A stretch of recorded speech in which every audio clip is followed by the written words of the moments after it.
नमस्कार। असम में चुनाव है और चुनाव में हमेशा की तरह बहुत शोर है, बहुत भाषण है, बहुत दावे है, बहुत पोस्टर है और हमेशा की तरह बहुत वादे भी है। लेकिन इस शोर के बीच एक सवाल है जो चाय के बागान की पत्तियों के बीच दबा हुआ है। एक सवाल है जो मजदूर की हथेली की दरार में छिपा हुआ है। एक सवाल है जो वोटर लिस्ट में जो दर्ज है लेकिन सत्ता की प्राथमिकता में अक्सर दर्ज नहीं होता। और वही सवाल को लेकर असम के चुनाव मैदान में उतरी है झारखंड मुक्ति मोर्चा यानी जेएमएम। अब आप कहेंगे कि जेएमएम असम में क्यों? क्या असम में मुद्दे कम पड़ गए थे? क्या पार्टी कम थी? क्या भाषण कम थे? नहीं, मामला कुछ और है। मामला ये है कि असम में एक बहुत बड़ा समाज है जो दशकों में मेहनत करता है, चाय तोड़ता है, बागान संभालता है, अर्थव्यवस्था में योगदान देता है, लेकिन राजनीति में उसे हमेशा पूरा सम्मान नहीं मिला।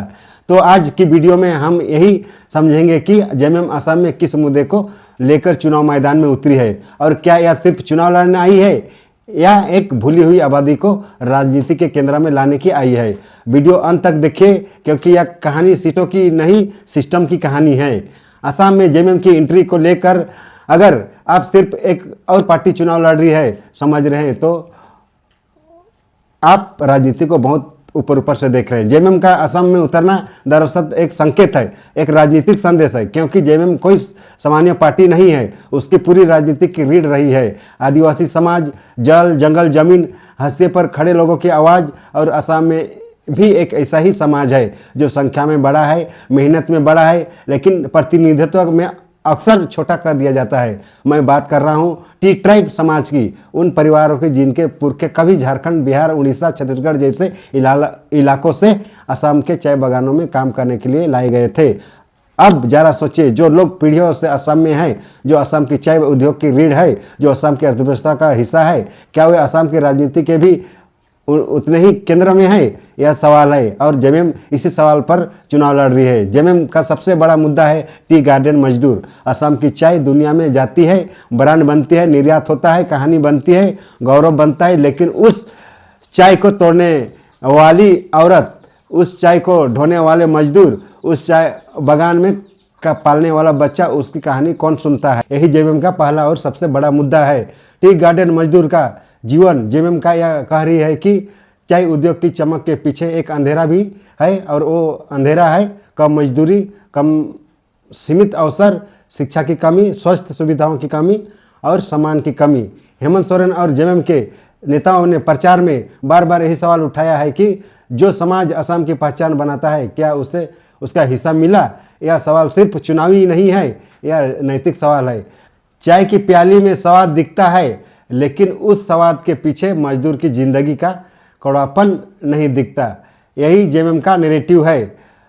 अब जरा असम की राजनीति का एक क्लासिक दृश्य याद कीजिए। नेता आएंगे, मंच लगेगा, तालियां बजेगी, बोला जाएगा विकास हुआ है, बहुत हुआ है, इतना हुआ है कि अब और होने की जगह कम पड़ गई है। लेकिन जेएमएम इसी विकास की पोल खोलना चाहती है। वो पूछ रही है कि अगर विकास हुआ है तो मजदूर की जेब में अभी भी हल्की क्यों है?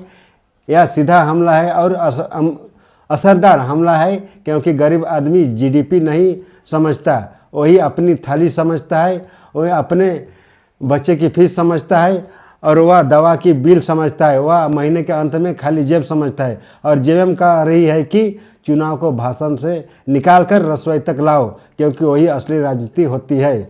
वही तय होता है कि सत्ता ने सिर्फ पोस्टर बदले हैं या जिंदगी भी बदली है।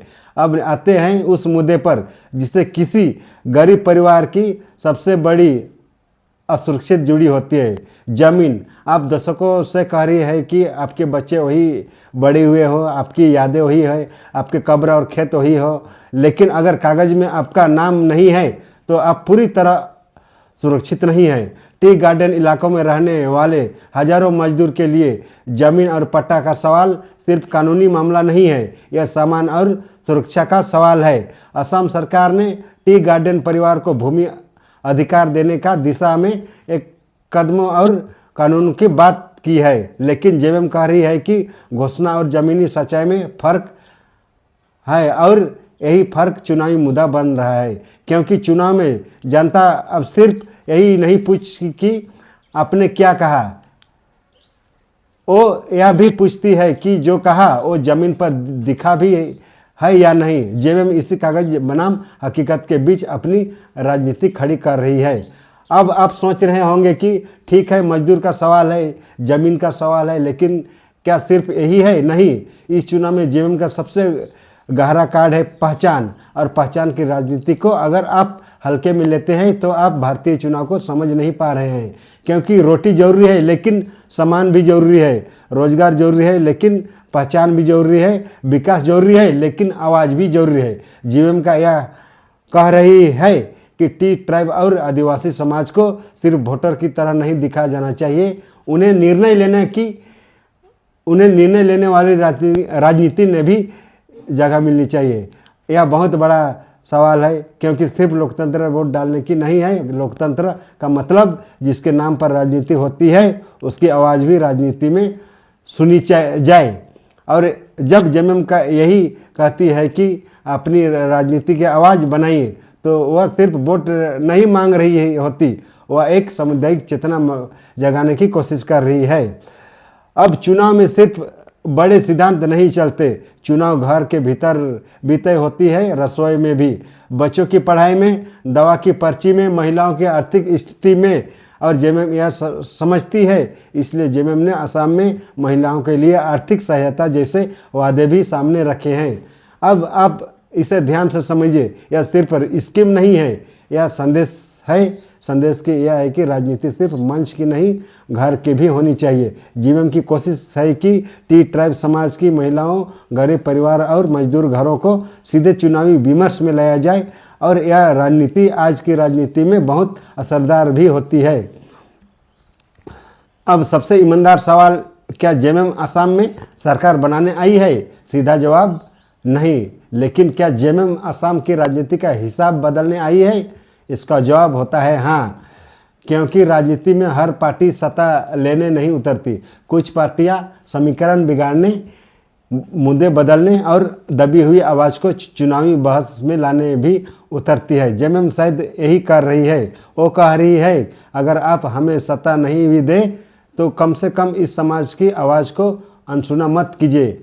और यह छोटा संदेश नहीं है, यह किसी भी बड़े दल के लिए एक सीधा राजनीति दबाव है। अगर इसे पूरे चुनावी खेल को एक लाइन में समझना हो तो जेएमएम असम में यही कह रही है। टी ट्राइब समाज सिर्फ चाय बागान के लेबर नहीं है, वह राजनीति सम्मान की हकदार आबादी भी है।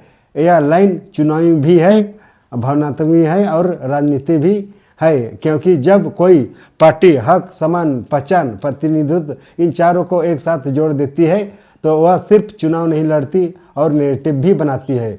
और चुनावों में नैरेटिव कई बार सीटों से भी बड़ा होता है।